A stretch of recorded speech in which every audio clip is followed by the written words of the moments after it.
with Omar and Chris both doing a little demo, that'll be great because now you guys should be able to see it again. And of course, we're already live, so I'm talking. Oh, good. We did go live, so we're live. I am. So are you seeing it already yet? Is that what's going on? I'm just confirming. It lets us know here in Zoom that we are live on Facebook. Yeah, I'm trying to. And I just got a notification as well. Yeah. Perfect. Perfect. All right, so we are live on Facebook now, guys. We are the team. Hey, Scott, he's on board. Awesome. So Scott's here. We're gonna keep with this. So for this Tech Talks, we're gonna Tech Talks in particular. It's gonna be between. Not talking on live. We did go live, so we're live. The team. Oh, it is talking. Scott. See, it's there live, but you were starting to cut out a little bit there, Omar. So if we need, Yeah, just a little. All right. if we have to bounce this over, let me know. We can, because I'm on a hard wire. Got you. Give me 2 seconds, and we'll switch that up. Where on Facebook was that live too? Sorry. So we posted it straight to the AV Educate page. Okay, perfect. That's what I figured. Yeah. So Ed, you're the host now. We should get a better streaming out of that. But anyways, back to what we're talking about. So today, Christopher Brown, or Bodie, my brother, and me are going to be talking about streaming. In particular, we're going to talk about StreamYard. We're going to show you how StreamYard works. I'm going to literally do the process on this live with you guys. You can see the easyability of that.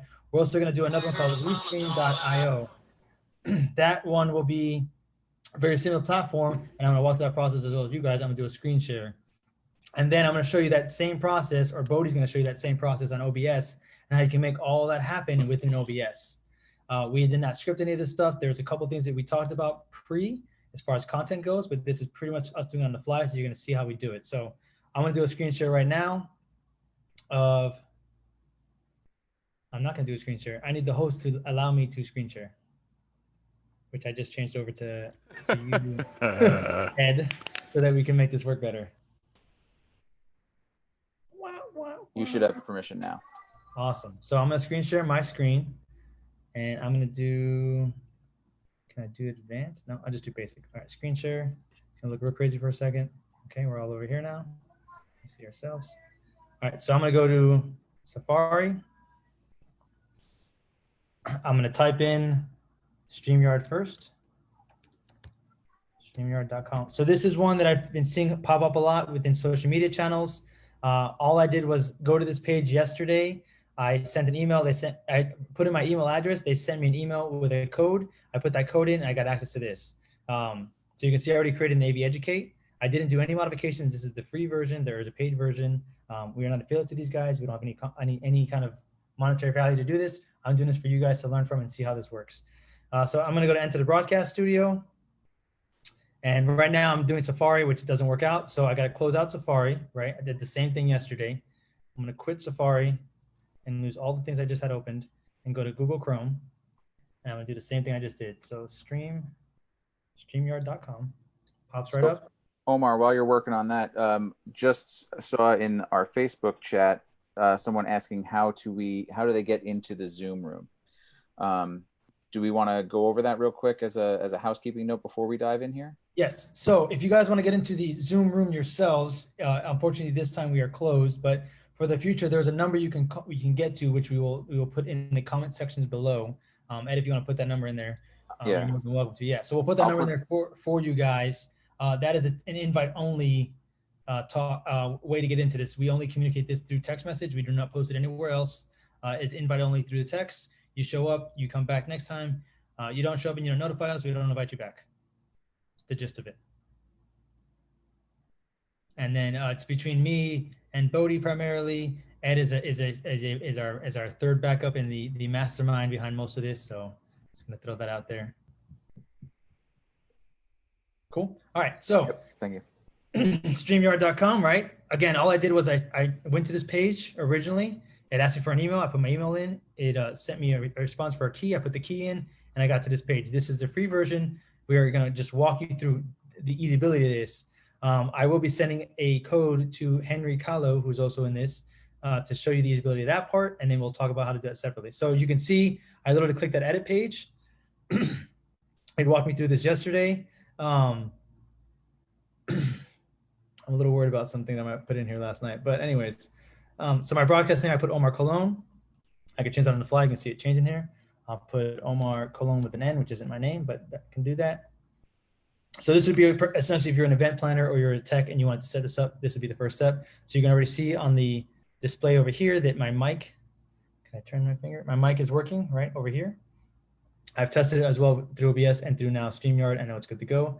And I'll enter the broadcast studio. Now, you can see already that I have a window here.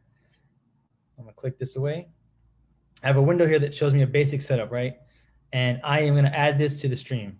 And now I'm on that stream. I haven't streamed this anywhere yet, but I'm on the stream now, essentially. So you have a single, you have a dual, which you don't have anybody, a dual with a background, which again, I don't have anybody to do that with. This, and you can do it, from my understanding is you can do it to 6 people. If you pay for this, I think you can do more, but I'm not 100% on that. But right now, from literally me doing 2 things, I could essentially go live to somewhere relatively easily. And I haven't really done anything programming wise, all right? However, this is a free version for now. There's paid versions, and that's where it kind of gets to you. You can see on my shirt over here, there's like some kind of a green screen going on from yesterday that I was trying out that apparently I didn't turn off. So I'm gonna go ahead and turn that off in settings here. Green screen. And real quick, for anybody who is looking at this as an option, the free version is only for 20 hours of streaming. So you can only do this for 20 hours before it starts charging you. So if you do 5 4-hour sessions, you're kind of done and over with. So as you can see, I tested this out with my girlfriend yesterday. I was messing around with her. I deleted one of those comments. Hopefully no one saw that, although there is a replay of that. So I can literally show that, pop it up real quick, right? Pops up, goes away. I have not done any programming or anything at all to make that happen. I literally clicked the button. It came up, it went away. I can go here, pops up. Now it's a ticker, it goes away. These were pre-built. These are the 2 they had there. I can create a banner and say, thanks for the test. Right, on the fly, I can go to add banner, and now that is a banner. I click on show, and boom, it pops up. So I've already now gotten myself on a stream. I've gotten myself to have banners created for me, and I haven't done any programming whatsoever. As far as the color goes, so you guys see there's a color down here. Right here is that's one style. So I'll go to the brand, and I pick purple. Again, I was testing this with my girlfriend. So I'm gonna go to red, right? I'm gonna go to red. It's already changed over here. It's changed to red. You can see right there. Now I can also change the look of that. I'm limited to 2 at the moment because this is the free version, and I assume, and Bodhi, correct me if you know, is there more options when you pay for the other versions? There is more options when you pay for the other versions. You can do different brand colorings. You can actually have some type of little animation behind your name. There's different things that you can do, yes. And if with a paid version, you can get rid of the StreamYard logo. Gotcha. Right. So you get right. So this is, he's talking about right over here. You guys see my mouse, powered by StreamYard. If I had my own logo and I paid for this, I could add that here and then pop that up there. Again, for someone with no technical skills, essentially, or a client of mine, we could have this up and running within minutes for them, right? And streaming it to multiple platforms. Not every platform, but a good chunk of them. And then now you have this part of the content here. So I have, again, StreamYard live show. I can put that as anything else I want to do. I can create content over here. I can create my own overlay for the content. Now, I will add that you have the option when you pay for it to add those things, right? So I need to pay.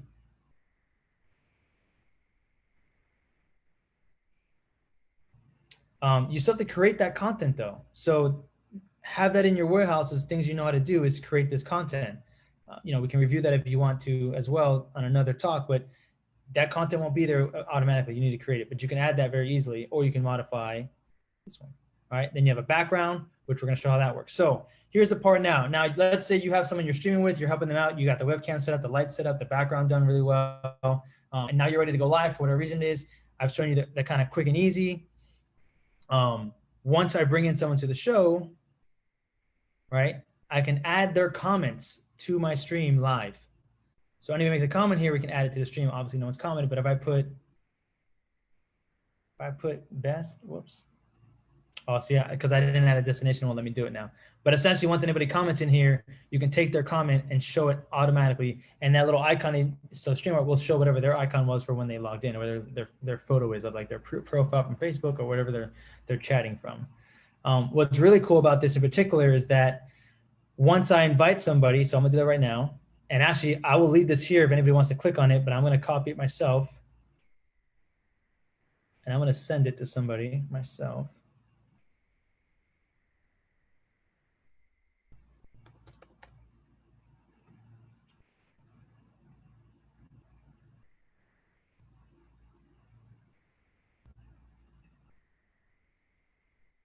So I've just sent it to Henry Kahlo, who is on with us right now.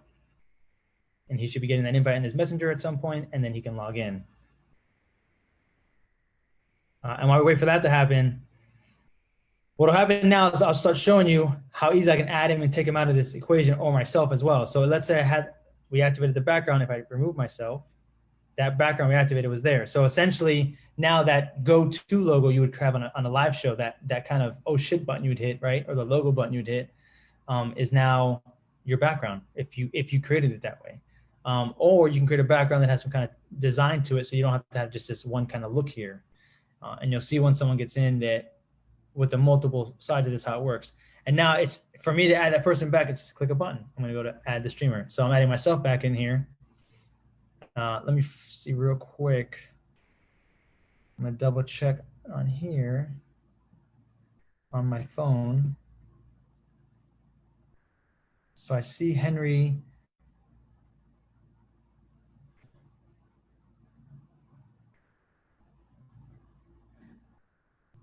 So Henry's there, right? He's just connected with me. Now I'm gonna add him to the stream and he comes up just like that. All right. So I'm gonna mute him here. I just muted his mic, right? And I have full control here and the audience is seeing something separately. Henry, can you show me your screen to show them what you're looking at on your side? I'm sorry, let me see your phone that you're using. How does it look? You should see two things on the phone, right? And then right below that, you should see all the commenting, right? If there was any comments on your phone. Yeah, so you see Henry's phone, he's got what I'm seeing. Well, it's kind of complicated to see, I guess. But he's got a similar layout to what we have here. So if you look at my arrow key, he has this here and he has the comments right below that. All right, and that's how his would look. And then I can just change that up real quickly by clicking a few buttons.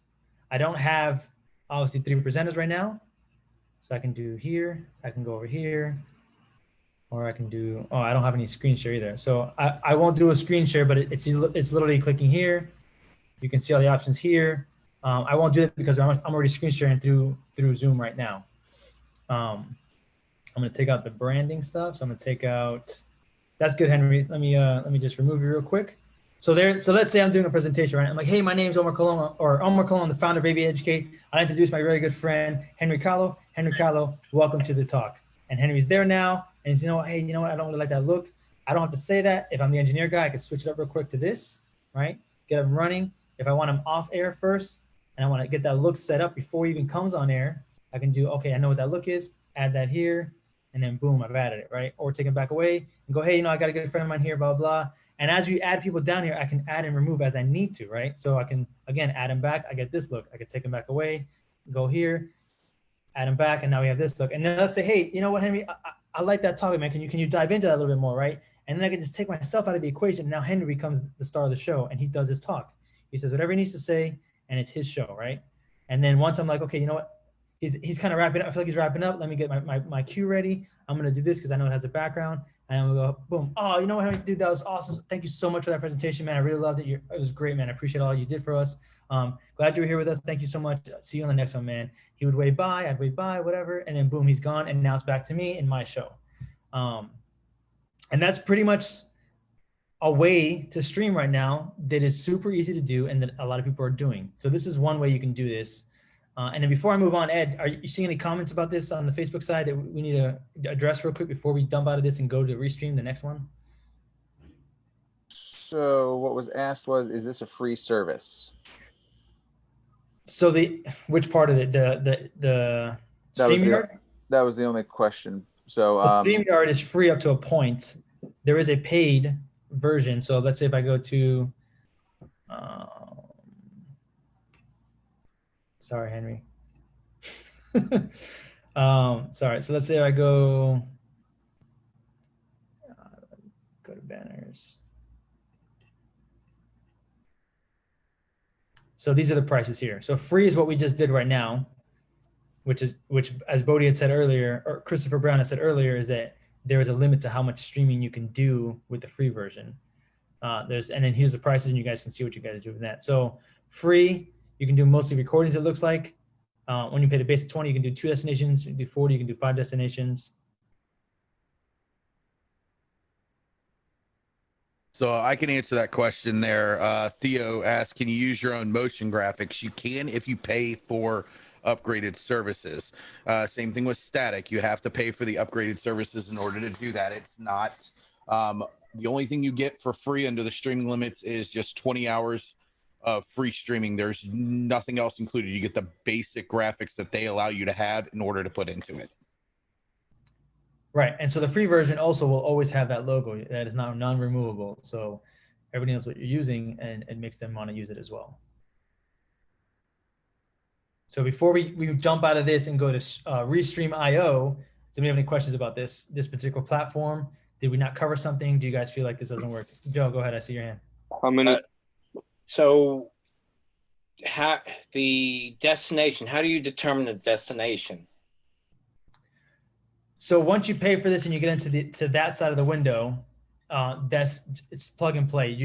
It'll give you the options of what you want to go to, and you just have to log in and have an account. It's just like what we do on the live streams on Saturday. So let's say you have your Facebook account logged into, you would go to Facebook, and it literally in the background is just like Zoom. It'll do everything for you. It's going to do all the connecting, all the RTMPs for you. Gotcha.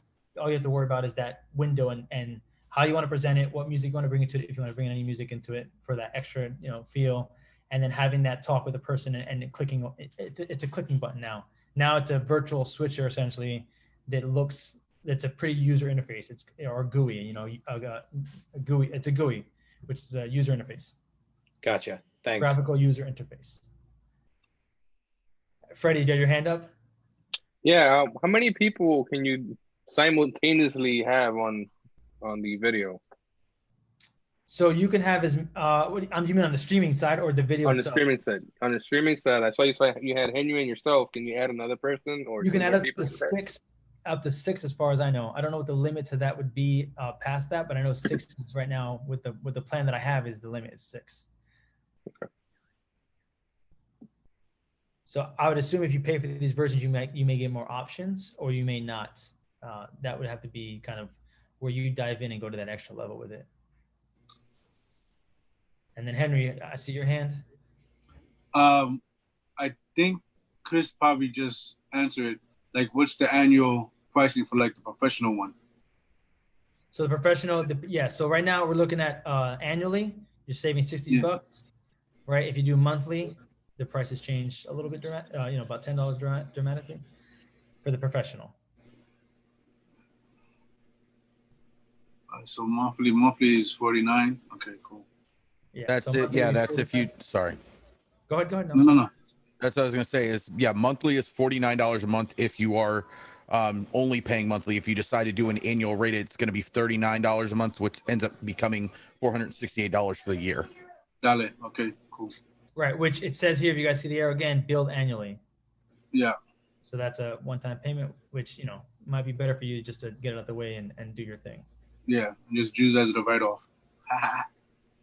Looked like Nick had a question. Go ahead, Nick.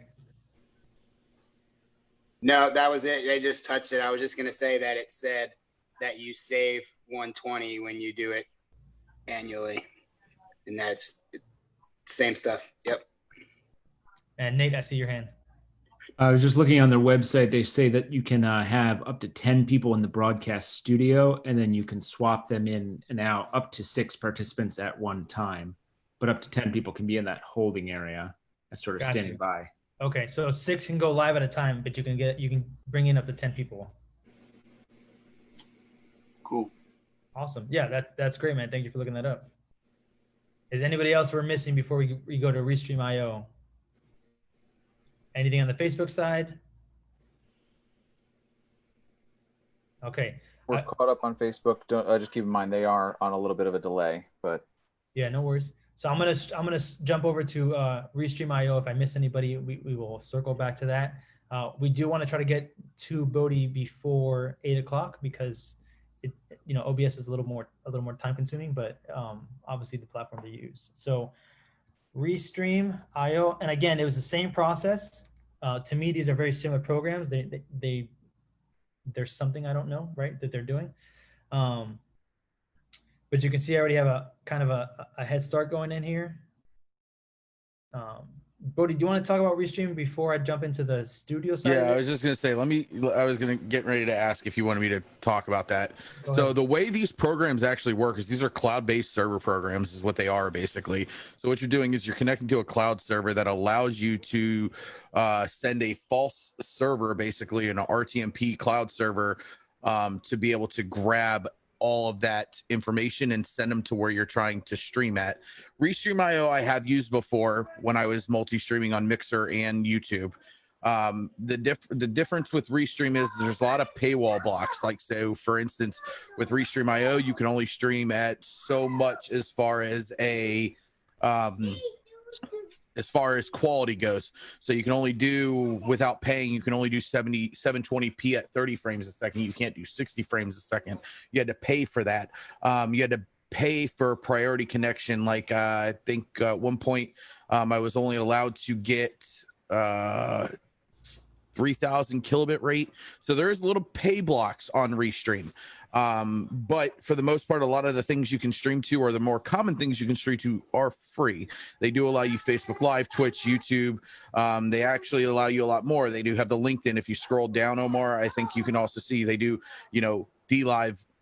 They also have custom RTMP, so you can do Instagram and Periscope, which is Twitter.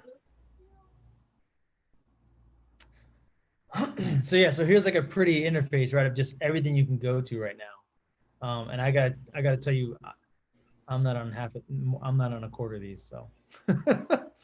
But it's really cool. Like the LinkedIn beta, that was something that just came out new. I'm really surprised that they're on that already. Obviously, the main ones are already at the top here that everybody uses right now. YouTube is in there. LinkedIn, the new LinkedIn is in there right now. Daily Motion, and then kind of, I guess, these are the ones that are probably more worldly, or outside of the US are down here. I will add Akama, and while these are like the key holders of the internet. If you guys don't know who these guys are, there should be names in your head. And then custom RTMP. That's something interesting that I want to kind of dive into now that I see this. So I'm gonna not dive into that, but that is interesting that I looked at that. But anyway, so let's go back here for a second. So Restream IO is the same process. I created an account. I got a link for it. I sent it out, and I got to this point. Once I got here, I came over here to the live studio. Allow, and boom, I'm there. So now, as you guys can see from looking at StreamYard, Restream is very, very similar as far as the layout goes. And me and Bodhi had talked about this yesterday. The assumption is that it's for that usability, and it's figuring out what works for you for your setup. And also price range. But as far as right now, I can show you they're very similar, right? I think StreamYard has a little more advantages when you're doing maybe a kind of conferencing call, or a setup of maybe you in a talk of somebody individually, like I just did with Henry. Sorry. But this looks very similar, right? So again, I'm gonna I have the chat here, which I can show, pops up here. All right, and again, this is the free version. I'm doing the captions here. I can show that. Follow us on Twitter. If I had information, I could throw it up there every once in a while. That was from my girlfriend and me last night. We were testing this out till about 1 in the morning. So I was fucking up because she was upset. You know how that goes, right? Then graphics. Again, very, very similar, right? Graphics on top over here. Upload your own. I can do the overlay, which is now over here. You can upload your own. We had a background you guys saw earlier when I wasn't live. So this one is a sorry, I took it off. So you can see that. So again, same scenario. If you have a logo or a go-to or a dump to, you can always have that up there so that you can come off, let some music play in the background, do a little break, whatever it is, add multiple of those here.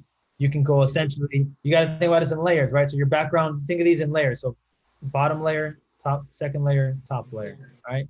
And then your camera's gonna go in between that. And these are layers essentially, you know, like background, you, everything else, and its own dimensions. So again, you can have multiples of these and have ready to go a break for 15, and then hey guys, we're back on the air. Thanks for taking a 15-minute break, and then go back to this and just show a logo or whatever it is, or the next presenter that's coming up. I'd like to introduce right now, you know, Henry Colom to the stage, and let's say, you know, for some reason I can't find. Oh shit, I didn't send him the link. You know what? Come back and like, hey, we're gonna take a quick 15-minute break. Henry's got to come right. We're just having a little bit of a technical issue on the IT side. But we're right back in 15 minutes, and then I go back to that, put it up there, and now I'm like, oh shit, I gotta invite Henry. So I go here. I'm gonna double click. Actually, I'm just gonna copy the clipboard, and I'm gonna jump on, and you guys can see my whole Facebook stuff, right? So Facebook. I'm just gonna jump on here, right? Because it's my computer. I have everything logged in, and I'm gonna be like, oh shit. Copy and paste. And now like, oh shit, I fucked up. I introduced you and I didn't even bring you on board, right? So now I've sent that out. I'm gonna close it out here. And I'm closing these windows out just for not running the background. And now Henry's gonna get a notification. He's gonna jump on with me. And you can see, I still have my background up. I have this two setups, very similar to what we just saw in StreamYard. I got the full screen and they brought up so there's a background. So let's say I had a background that maybe the client wanted, or it was designed a certain way for these looks that are already pre-made for me, right? And it's like, hey, you know what? I like that look. It looks good. I know that everything's working on my end. My audience sees everything's going on. Maybe I just play some music in the background while we're waiting for that. People can go like to the restroom. They can go do whatever they want. Maybe you can get an animated one in there and do a countdown, or do 15, 15, 10, 5, and as they're going. I'm sorry, Henry, go ahead. I gotta switch to a laptop. We won't do it on the phone. Okay. You want me to send it to somebody else? You want me to wait? Whatever's best. If it's time consuming, send it to someone. No. Go ahead, switch. All right.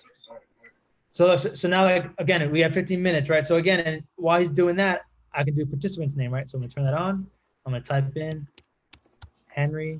Whoops, gotta capitalize that. It's rude if you don't, right? Henry Colom. And then I can say, hey, Henry, did I spell that right?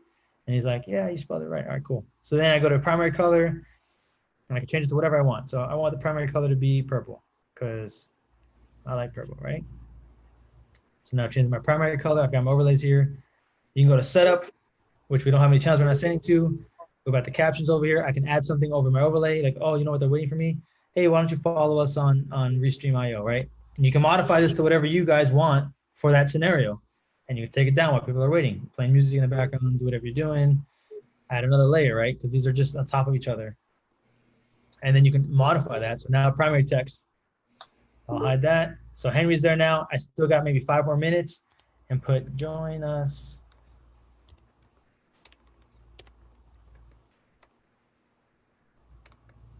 All right, let's do this.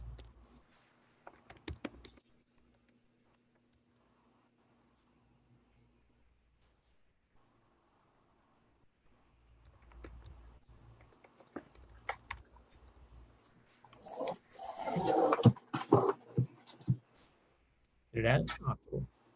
So I can put that up there, and then right before we get on, I can be like, hey guys, let's take a break real quick. Oh no. And then I can look and see. Now we're not ready. So here's one thing, right? I don't have control of Henry's audio off the bat. I don't have that. So I'm gonna put myself back on. I'm on air. I think you gotta mute your mic in Restream IO. I gotta mute mine. Yeah. Log back in, because I clicked the wrong button now. We were so close. But anyways, so you can see whether I go on or not, that down, well, here's the arrow, right? Give a big round of applause, right? Whether I go on or not, that's going to stay on top.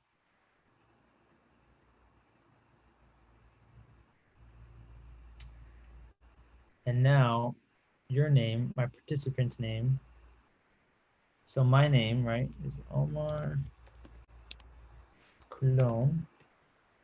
And when I go live, now my name is there, all this information is there. Here's something. So I'm not paying for this service, so I don't know if I can do that, but you can see my name here. If I take away the caption, I can't modify the name. I can't modify the name. I can't change that effect. Now, I'm assuming like StreamYard, you can, once you pay for it, you get those options. And again, as people are commenting, you can bring up that comment so that you, the viewer and the audience, right? I'm sorry, the audience, the guest speaker and yourself can view all this stuff. So that's all there, ready to go. And you just, now you're done with the question or you've already answered it.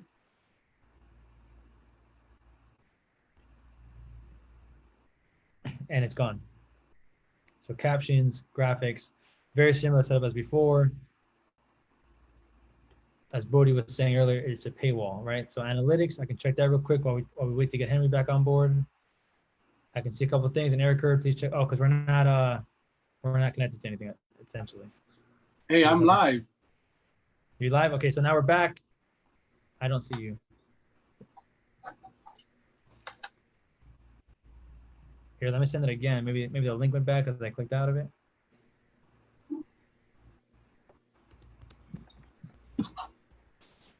So for anybody who just tuned in on Facebook, we went through StreamYard a little bit earlier. Right now we're looking at Restream IO, and then we are going to move to looking at OBS and setting up live streams and some of the features that you can do. So far we've looked at the free versions of both StreamYard and Restream. So these are things that you are not paying anything for to use these services at this point.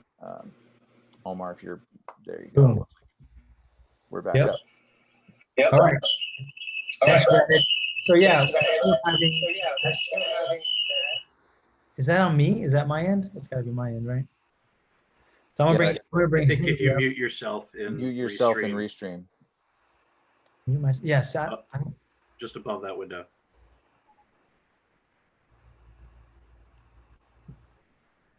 All right, so I'm muted in Restream, right? There we go, cool. So totally my fault. So look, there we go. I didn't have that problem at all with StreamYard, so maybe StreamYard is doing something in the background that I wasn't aware of. But now I have Henry me on here, and again, I only have on this version these two options. So not as many as I had before, but again, very similar look and feel to what StreamYard was. Go ahead, Henry. It also says that it recommends that you use Google Chrome, not Safari. Got you. So it just showed me that right now. So I don't know if you want me to go out and go to Google. No. This is good. This is good. So, and here's the thing. Like this is exactly what guys are going to run into, right? So, it seems like across the board, both of these programs prefer Google Chrome versus Safari. Because when we did StreamYard, it wouldn't even let me do it on Safari. I just happen to be doing it on Chrome right now, as you guys can see. So we flew right through it, and you're doing it on Safari, and it instantly gets you to a problem. So let me ask you this. So you're seeing mine's on the live side. Does your window that you're looking at, is it look the same as StreamYard did, where it was just the picture box here and then the comments below it? No, it actually to me, it looks better here. Okay. Yeah, it looks much better here. Okay. The quality también, it looks better here. Perfect. So yeah, but essentially they're very similar as far as the layout goes, right? We're not going live to anything, obviously, because we're doing it through Zoom already. But it does say, like over here, it does say on the air, like StreamYard doesn't say that. Okay, so there's some advantages for the guest speakers then who come on board. It tells us that stuff with this live here. Yeah. All right, so there you go. So it's very similar, but there's pros and cons, just like anything else in the AV world, right? And it's learning what those pros and cons are. So again, like Ed was saying, for everybody here, we've gone over StreamYard and now Restream IO. Before we move on to the next one, which is back to OBS and how you can do the same things for free with OBS, which everybody's using, these similar looks, right? And again, there's pros and cons to everything we do, but it's do you want what everybody's using already and creating the content for it, or do you want to do it this way and having to deal with the little knickknacks of, well, what do we want to do so that I make sure I'm giving you the right one for what the need is versus I have OBS, what do you want to do on it? We'll just make it look however you want to look. But yeah, again, before we move on, anybody have any questions? So we do have a question on the Facebook. Someone was asking through all these different services, or at the end, if anybody knows about the polling capabilities of each. that would be helpful. That is something that their clients are asking for, the ability to poll your viewers. So interesting enough, I don't know how it would look, but we can poll with our Zoom account. I haven't seen that option anywhere outside of Zoom. I feel like that is a Zoom particular thing. StreamYard and Restream do not have that functionality that I'm aware of. So I don't know. I'd have to pay for that and kind of play with it more. But as I do pay for Zoom, Zoom has a polling option available. And if you guys want real fast, I'm going to close this out. So thanks again, Henry, for being here. I appreciate that so much. I'll see you back in the other channel. Another question, sorry, that we got was also, can speakers share their screen on Restream? Can speakers share their screen on Restream? Can speakers share their screen? We saw that there was that button on StreamYard where someone presenting could do a screen share. Is that available also on the Restream IO? Yeah, the way I invited him, you mean? The way I brought him in? I see Boyd shaking his head no. Would either you or Henry have been able to do a screen share? You know how you were just sharing your screen to all of us on Zoom? Would you have been able to do that on Restream? Go ahead, Bodie.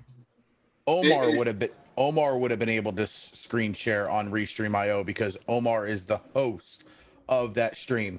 So basically it's kind of like, so Restream IO, the way Restream IO kind of works is similar to OBS or any other streaming service in the background. Because he is the host, he has the ability to maximize what he can do on that platform. So he can screen share. Henry would not have been able to screen share. It would have blocked him. It doesn't even give him the option. So it would be something. Did it give you the option? So that might have been something that's changed recently since I used Restream IO, and I used Restream IO probably about 3 months ago. I don't know how I'm gonna show you, but you want me to log back in? I believe you. No, I believe you. No, I'm gonna take a picture on my phone. Hold on. Okay, because if there's an option, there wasn't even an option before to be able to screen share. Even from the host perspective, in order to screen share anything, you had to have it in OBS or something like that in order to pull it up. Can you so it does, yeah, I can kind of see it, yeah. Guys, so the guest speaker could do a screen share of a PowerPoint. Okay, so that's something they changed. This is the share screen right here. This one. Okay. So that is something that they did change then. Yeah, and another thing, guys, you know, we're doing this today out of all days, right? Give it 2 weeks and there'll be more features added and taken away for different things. Zoom has been incredible at the speed of change that they've done things, to the detriment of a lot of us as well, because we figure out one thing and it changes to something else, and then we got to figure out how to do another thing. Me and Ed were just talking last night, and you know, Ed, I don't know if Ed, we can share your screen at all, but you can see at the bottom now there's the breakout room option, the polling option, the questions options. Like there's all these other options that we didn't have that, and I wasn't using until recently because I didn't know that my version had that, because before it was for the other versions, and now apparently I have the same options.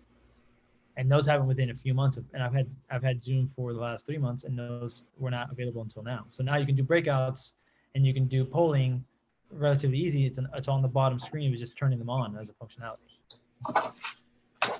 It seems like from what Henry's saying, and probably on maybe StreamYard if we went back and did it, those are options. But again, it's playing with it yourselves. There's a free version so you guys can get your hands on it, testing things out and seeing where it goes. So I want to give this 5 more minutes for any more questions we might have.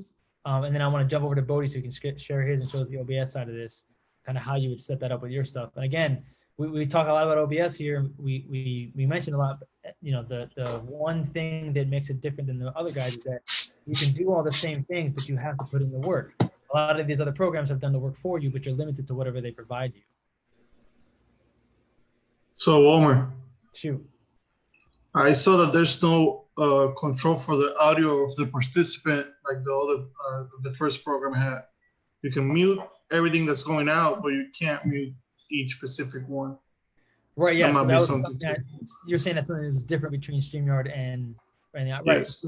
Yeah, it was much more easier and quicker for me to figure out on the fly with StreamYard versus Restream IO. It seemed like I didn't have that functionality. So I'm wondering if that's going to cause like an issue where like Google Chat, for example, you don't really have that plus minus like Zoom does. So people can kind of all talk over each other the more you bring them in. So maybe that's a factor when you're figuring out which one to use and which one to pay for. Maybe it's not just a money thing, it's also a control thing. So that's a very good point to bring up.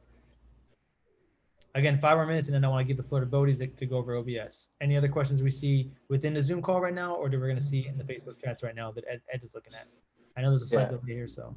We're caught up on Facebook at this point, so Cool. if anybody has questions here, otherwise, I think we can keep it moving. All right, so let's give him a second. Horrible timing here. Anyways, so yeah, so again, just real quick for everybody's joining us or who's kind of catching up with us real fast. This is the AV Tech Talks. We started this this is our third one now, our fourth one now, third one now. Third one, yep. Third one. This is all about streaming. This is a shared group knowledge. Everybody, these guys have been here for every one of these talks. Scott Monroe, me started this 3 weeks ago. Partnered up with Christopher Brown and Ed Willock now to kind of continue and push this forward. Scott, are you there by chance? I know I see you in the chat.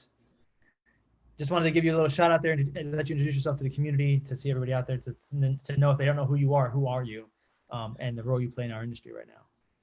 I'm absolutely nobody. Nice to meet you.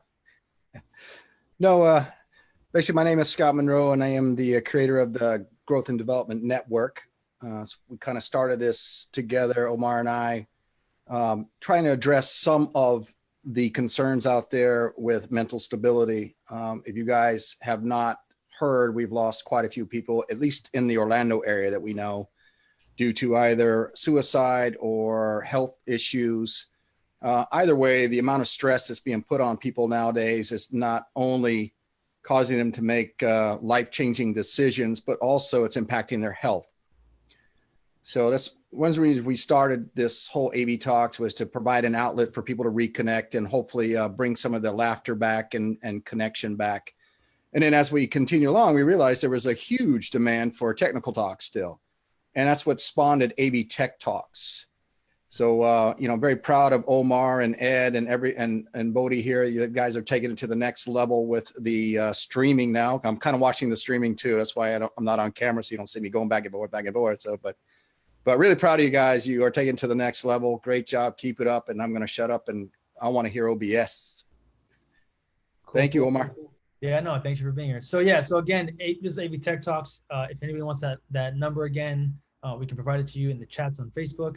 This is a new thing we kind of started doing. We're going to improve on it, obviously, every day. Bodhi, myself, and Ed kind of talk in the background a lot with Scott to help bring the best topics to you guys and improve things. But this is essentially, in the end, an open chat for you guys to communicate with and tell us what you want. And the last thing we had, this was kind of where the conversations were going, minus the audio side of this, which was a 3-hour deep dive that I was totally surprised that we went down that road, but it was awesome. I wish we would have recorded that one, because that one was so much value in that as far as the audio goes. But again, moving forward, for you guys in Facebook, in the Facebook land or Facebook world, however you want to say it, comment below, interact with us. We are striving to communicate, to get better at this, to do better, to give you guys what you're looking for. And as far as the guys here, all these panels here, these guys have been here every day with us as far as in Tech Talks. We all learn from each other. We all grow together. We're very actively and communicate a lot. And yeah, so Bodhi's back. I'm going to let him go. Take over. All right. So I'm going to give you guys kind of an overview of how it goes. It's going to be a little different, just because I don't have the ability, because I didn't think of this until probably about 10 minutes ago. Omar is live streaming this, so I don't have the ability to grab the stream to show you what you would do. I can screen share and give you an idea of how it would work. So here we go. So I'm going to stream share right now, and it's not grabbing my OBS. Why are we doing that? I see your OBS. Do you? Okay. Yeah, I mean, I see All your, right, you know, the window you would see for us. Okay, so you see the OBS setup and everything. All right, so how this would work, I have, okay, so for me, I stream on Twitch, so I'm going to use my current layout that I have right now, and how I would do something like this for, say, for instance, a Zoom call meeting. So what I would do is this box up here is my window. So what I would do is I would take the Zoom call, I'd capture that image so I can try to show you what it would look like. So if I go into a window capture here, and this is where I'm saying, let's see, it won't allow me to grab Zoom because you can see I don't have permission to stream it. And that's something you have to have in order to screen share or grab that to put it into OBS. Do we need to make you the host? No, I don't even think that's going to matter. Okay. I just think that's something within Zoom itself. I don't control the meeting. I didn't start the meeting, so they don't allow me to screen share it. But we'll go with the AV. Let's not do that because we'll get millions of things going in the background. Let's see, I do not have something open here. Let's do this.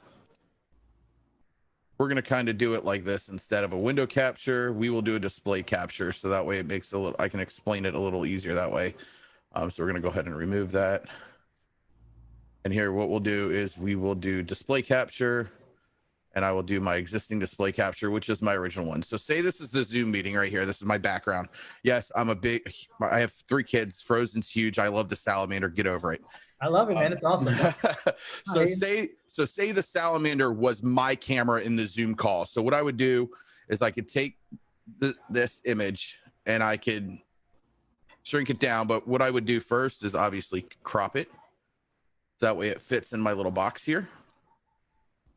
Let's say that's. How'd you do that cropping? Did you hit a hotkey? Shift Alt allows you to crop images. And no matter what streaming platform you use, whether it is OBS or whether it's OBS or whether it is Streamlabs, Stream Elements, whatever streaming platform you use, that is going to allow you to crop the image the way you want it to. Shift dragging allows you to drag the image without marring some of the effects, so it shrinks it instead of dragging it.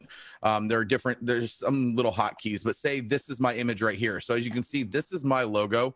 This is my camera border, so that's my camera. So say I had a guest come in, and again, we're going to do the display capture with the same display capture, and say the image again is Bernie the salamander. That's his name. Don't believe me? Look it up. Bruni, excuse me. I would crop the image, and what I usually do, because I do a sports talk show, when sports comes back, it'll be back up.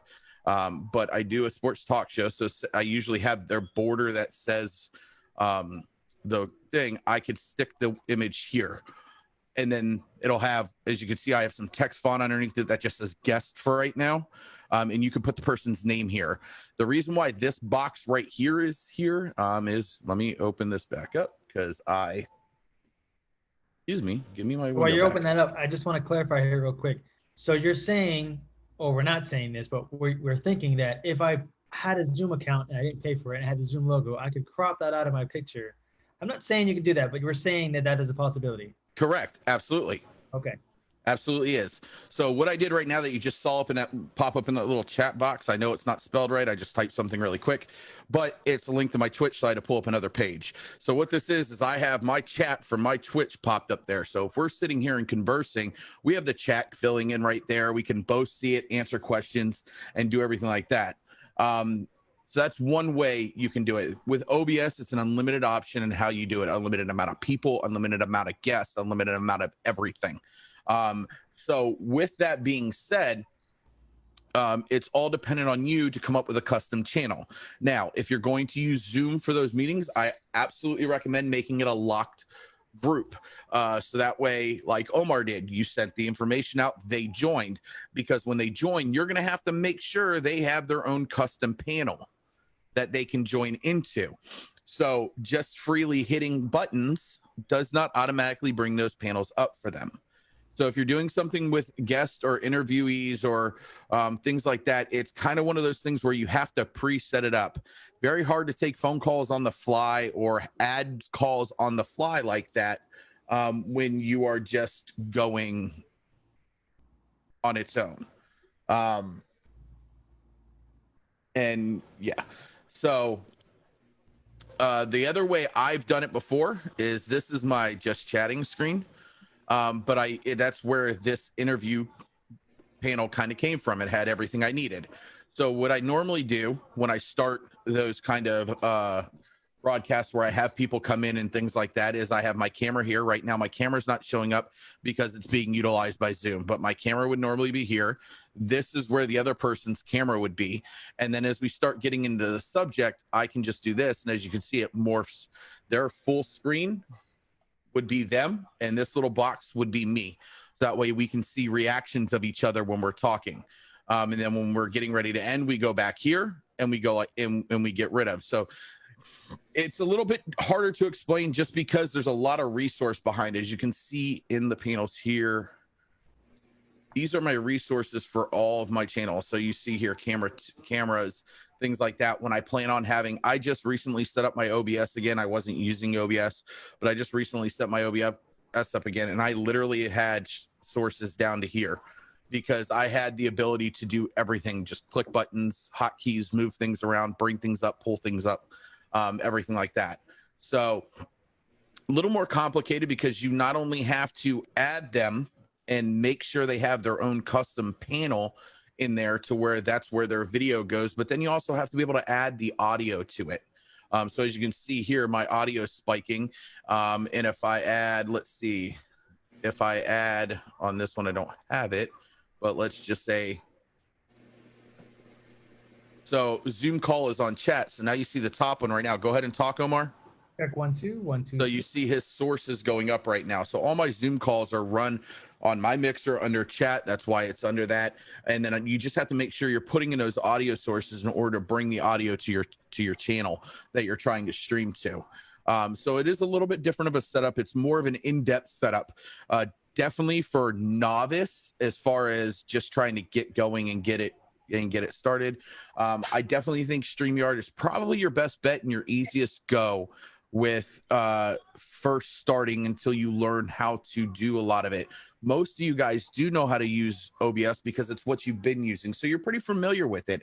It's just being able to get graphics though in order to do the same kind of things, because of the fact that I already have graphics. Yes, it makes it so much easier. I've just transposed all my graphics that I use for streaming, and I use them for my interviewing when I'm doing sports talk radio or my sports show and things like that. Typically, if I don't have anybody that I'm talking to, this is where I would be. I'd have this screen up, and this is just me talking, my big forehead sitting there talking. And then as I get people to come in and they start coming in, then I can switch to the chat or switch to this one. Now, the effect that I have going on where it shows my camera up here, and then as I hit play, it kind of pulls things out. That's a custom effect that I have pulled in. That's not standard. Because again, with OBS, there's unlimited options that you can do. I have added in the move transition from the OBS Studios plugins, just so it looks more smooth and looks cleaner when you move around and things like that.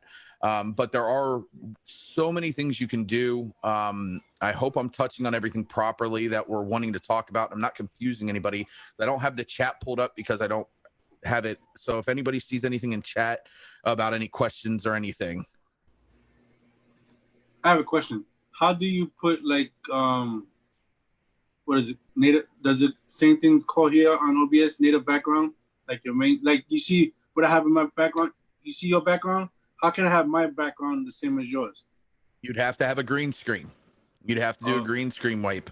As far as I'm, unless there's camera tricks, obviously you guys have more video knowledge than I have when it comes to stuff like that. I'm used to using little webcams, so I'm sure to based on the type of camera that you're using will give you the ability to do different things. Like for instance, the camera that I use is a Logitech. I have the Logitech C922 that has the ability to auto green screen.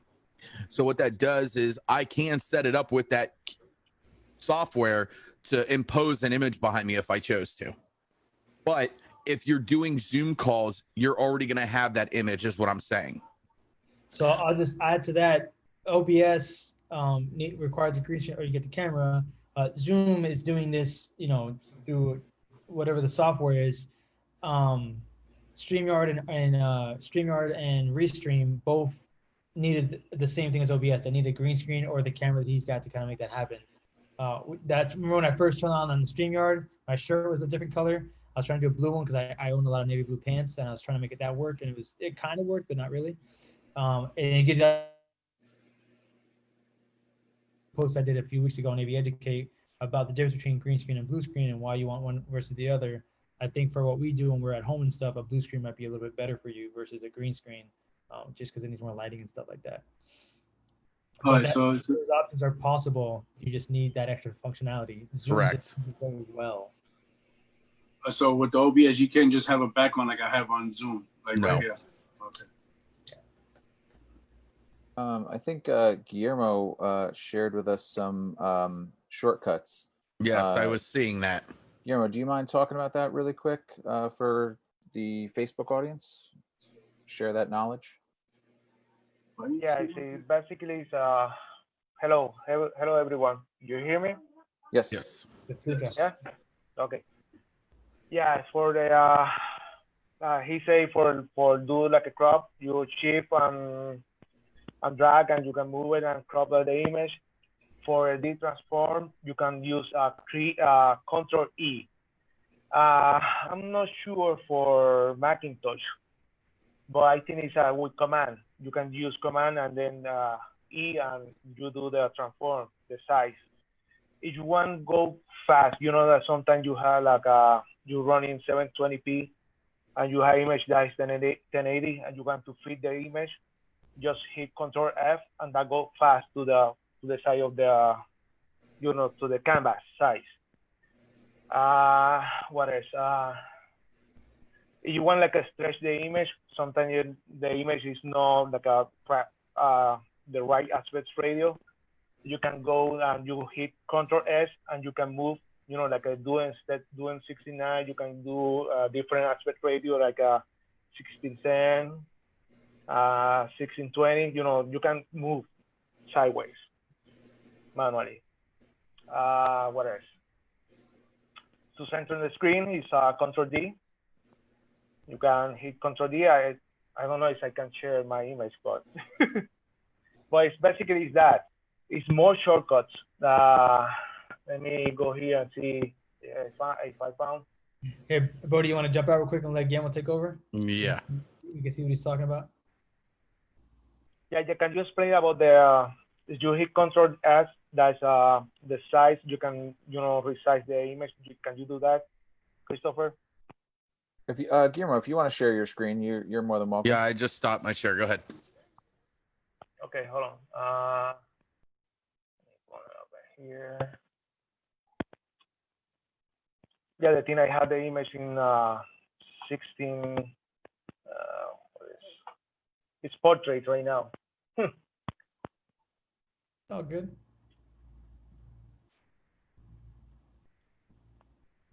Can you see it? Yep. Yep. Okay. If I hit Control S. So hold on, Guillermo, before you go into that, just so you guys know, Guillermo, if you guys are looking at it in the bottom right, he's in studio mode, which gives you a preview program functionality. So if anybody was confused about what they just saw, this is still OBS. He just has it in preview program mode, which is it's called studio mode. It's you can change. So I go like this, that's a regular mode. Right. And then you go to the bottom, it's a studio mode. You hit there and you can see preview and program. And then here, I already hit Control S. I can now move. That's you can change the aspect ratio of any image. If I have Control F, that's go to full screen. If I is small, I want to center that. Control D, that's go to the center of the image. What else? Control E, that's another one. If you hit Control E, that is you can transform, you can do manually. Oh, that's cool. That's cool with Control E. What else? And that's it for now. It's almost the basic for transform on the or if you go like this, sometimes you have the image like that, Control F, it's go to normal. That's the quickest way to do it. What, it was Control S? Control F. You know, sometimes you have the image that go like a full, like a this, normal size. Control F, and you. Sometimes if you want to do that, normally you go right click, and then transform, and then fit to screen. That's normally the people do it, but Gotcha. Right now, So, the way so that is more that is a faster. super powerful functionality OBS has, and there's, like we're saying, there's tons of things you can do with this program. It's just you got to put in the work. Gail, if you want to close yours out, I want to go back to Bodhi's real quick and jump on a couple of things before we get into anything. Sure. And then while we do this transition between Guillermo down here and Bodhi, Joe, I wanted to bring you in to talk real fast. You know, from your perspective, what do you see out of the three programs on your side of the kind of side, producer side?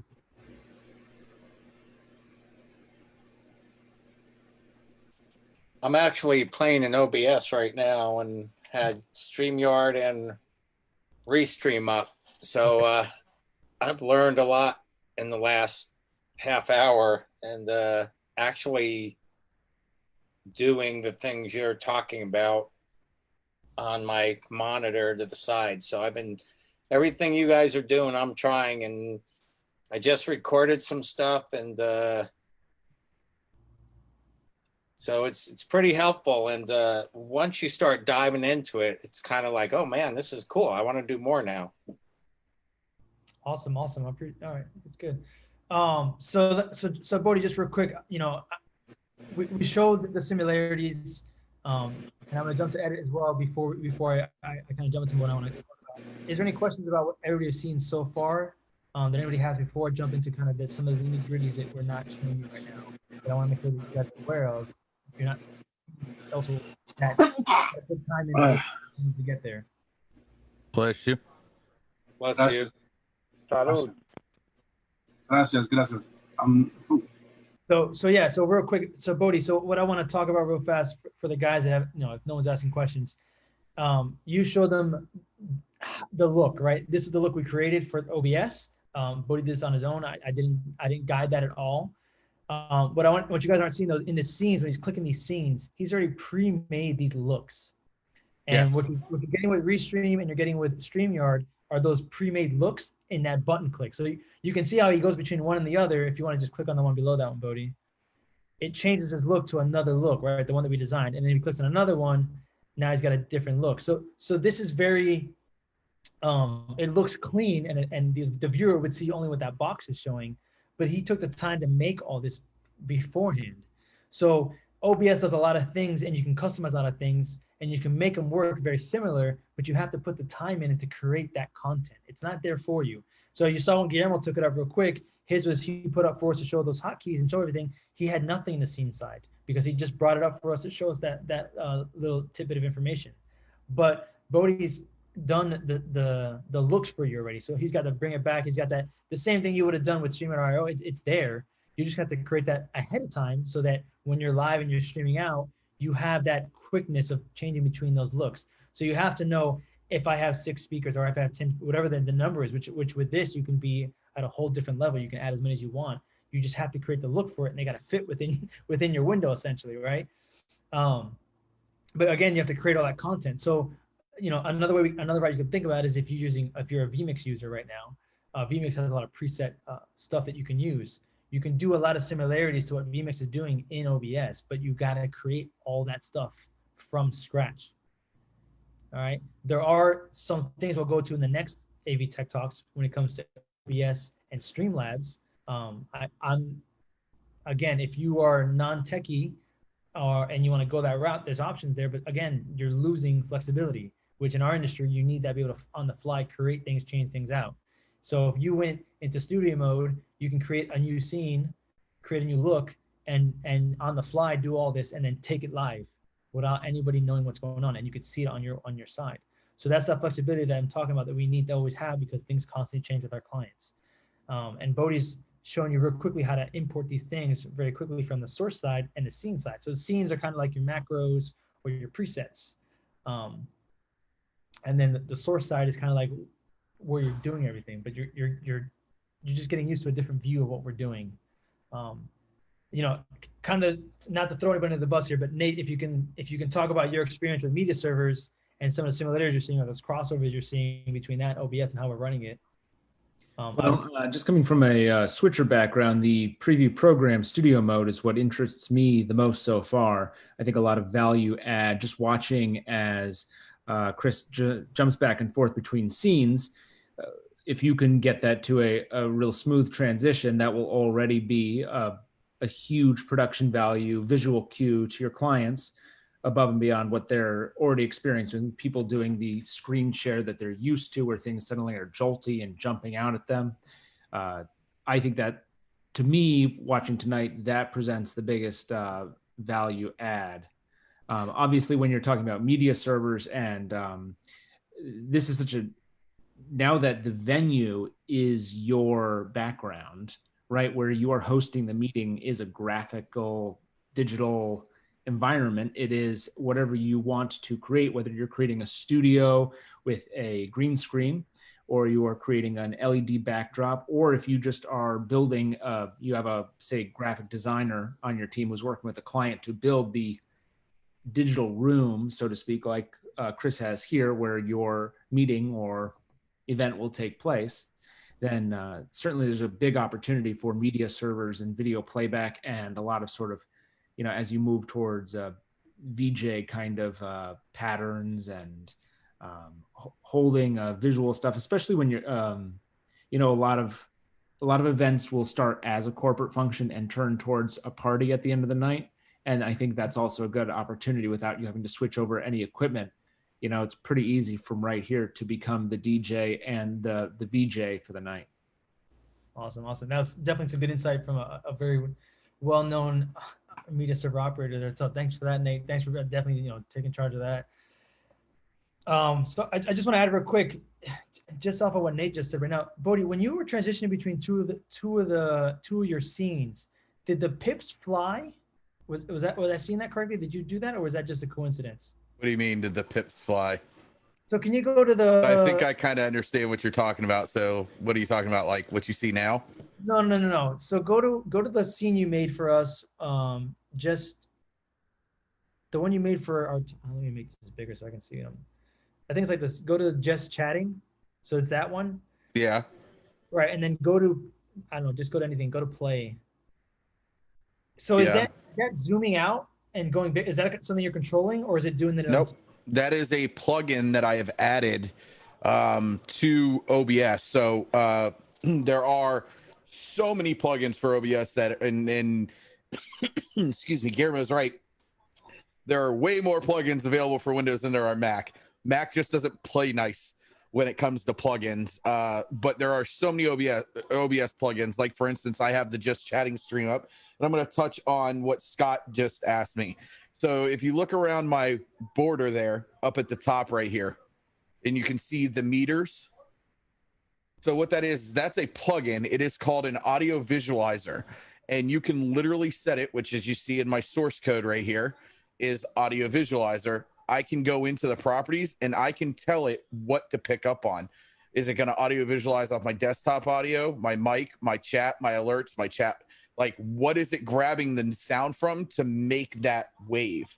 And on all of my, I use that on all of my windows as far as like my panels for talking and everything like that. So anything that has my overlay on has that visualizer. Now I turn my music on because this is set up and I'm adjusting it to see which way works better because it plays differently. So this is set up based on my music. So when I start my stream, I throw music on, kind of get ready and go. And based on the music that's playing in the background is how this is going to fluctuate. And I can change that. So let me go into the properties here and see right now I have this one at 100 pixels. So, but it's 5 pixel bar width. And, you know, so you can change it. I can turn it down and make it smaller. So it's just, there's different things you can do within that to make it different things. So like if I changed it, this is what it would look like 10 bars wide. One, I could even make it like that, you know, so, and then again, just stretch it out, and I have rotated it inside OBS. So there are different things that you can do. And that's in this move transition right here where you see scene transitions, where it says move right here. If I open up my transitions, you'll see the normal cut, fade, and stinger transition. I added that move transition for this reason exactly. I start my stream, I go into this channel, They can see what I'm loading up in the background. They can see what I'm doing in the background over here. While I'm talking to them, this fills up with stuff. Everybody gets kind of involved. This is like getting people into the stream before I start playing. And then when I start playing, bam, it just rotates so smooth into that transition of it moves my it basically takes my camera, makes it look like it's taking my camera and throwing it into the display. And that's what I liked about it. So that's why I use it. Right. And yes, so that functionality is a big you know, thing that we see a lot in our world, especially like, you know, flying and coming in and out.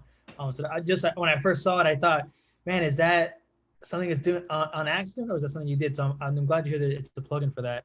And I want to jump back on that for a second, but I know we had some questions on the chat side real quick. So let me jump to Scott, and then we'll jump to Ed real fast. Thanks, Omar. Bodhi, this question's for you. You were mentioning the plugin about the audio analyzer. Is there a plugin for Mac? There is plugins for Macs. For the audio visualizer, let me double check really quick. That's actually a great point. Honestly, I don't use Mac, so I don't look for those things. What's wrong with you then? I prefer PC. We won't go there.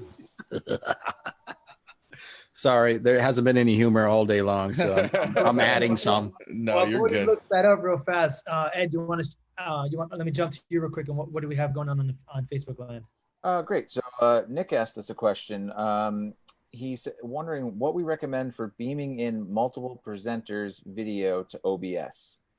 He's planning on doing this with Zoom meeting and then pinning their video on separate computers, all logged into the Zoom meeting, and sending that capture to OBS machine via NDI. He's just worried if he's doing gallery view, if he loses a presenter, it shuffles, and he doesn't want that to happen. So what do we think the best way to do multiple presenters using Zoom and OBS? That is a good question. So we actually had a talk about this yesterday, talking about this exact scenario of different ways you can bring them in. So again, pros and cons, right? OBS is awesome because you can bring in people from any scenario. Essentially, I can bring them in from Zoom, from Google Meets, from an iPhone call, FaceTime, whatever it is. The setup is where it gets a little bit tricky. So like in that scenario, if you're doing it through Zoom, does Zoom have a way to lock it? I know that I think it was Ed or Scott or somebody last night brought up that if you disable the non-video persons, they won't jump around. But your particular question is about if someone just drops out because because the signal whatever drops out and they come back in and they get shuffled around. I don't know if there's a way that Zoom can stop that functionality. So maybe that's something that would have to get looked into more.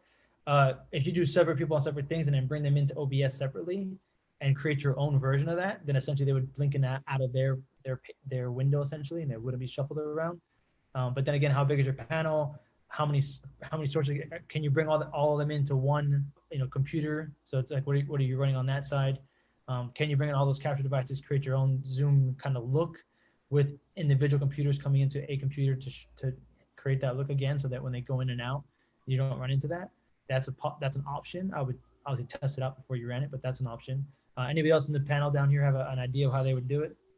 You can pin and unpin videos, and so if you're cutting yourself into, like I said, making a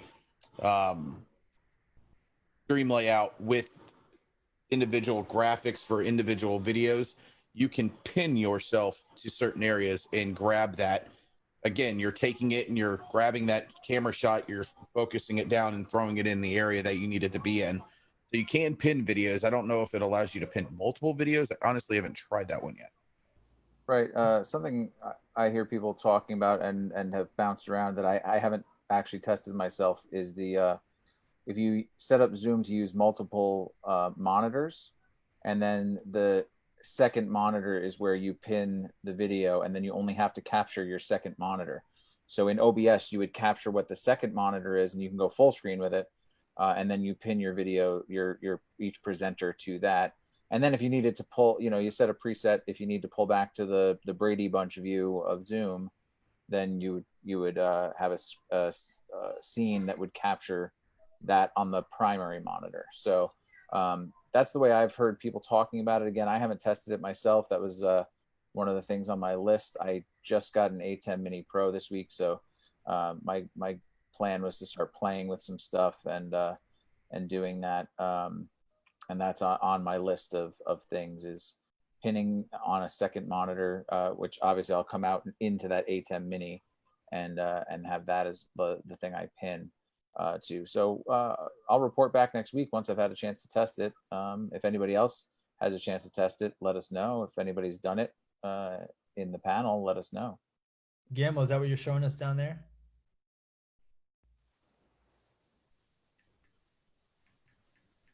Is Guillermo muted?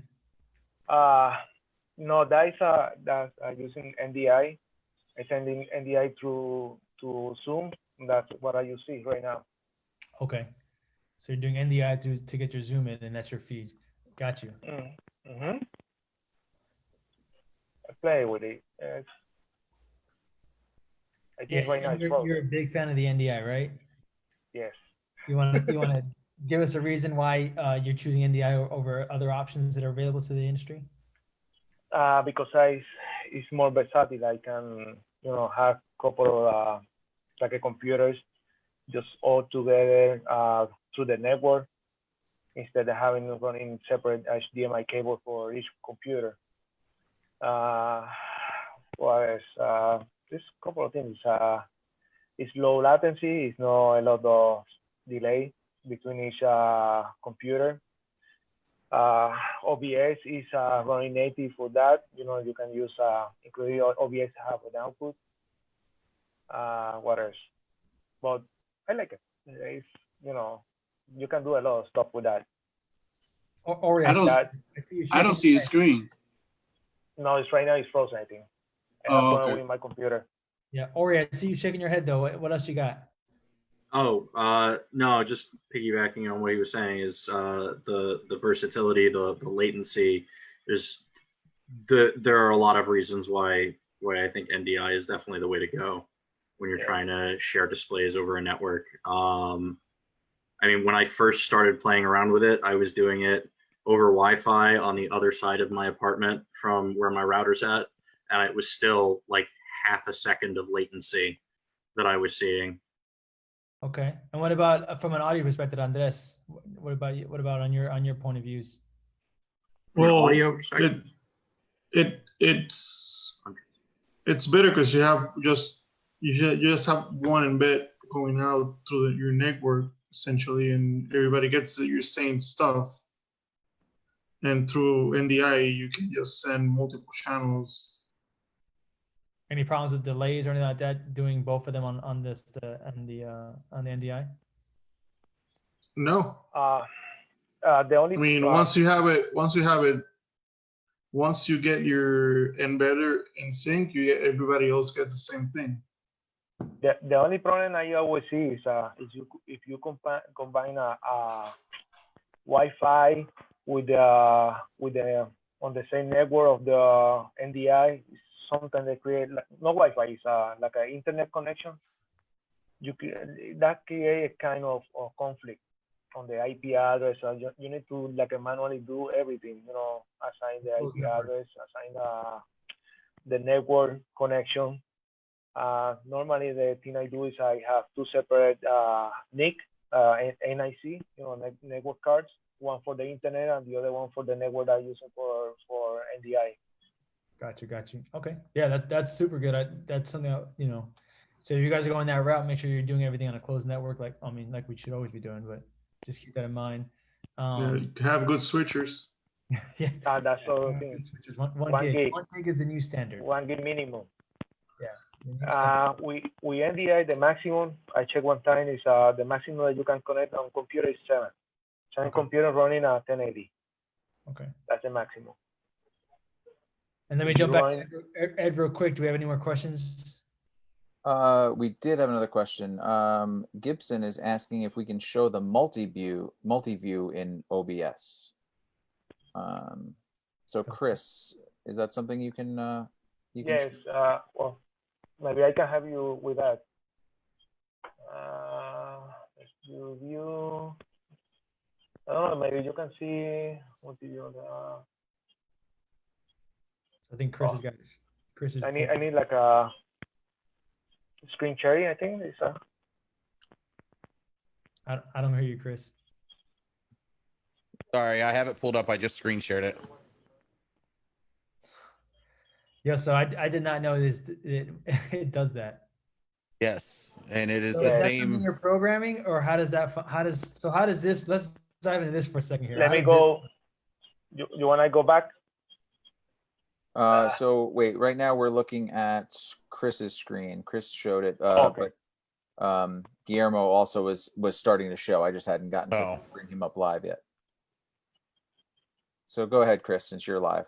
Yeah, so it's basically like you do with any switcher that you're using with Blackmagic. Gives you your preview screen, and then if you click on it, it goes right into preview. Right, and then once you bring it into preview, come on, is it not doing it now? You start soon. Just it brings all of your stuff up and what's programmed. So I can have the program is obviously what my source is on.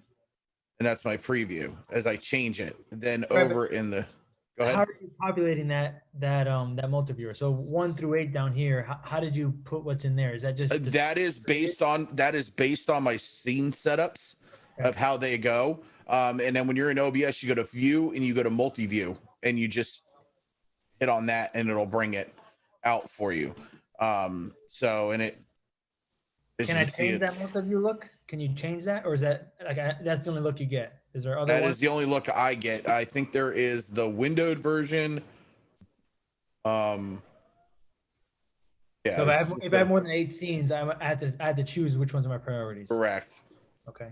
And how easy is that to change around on the fly?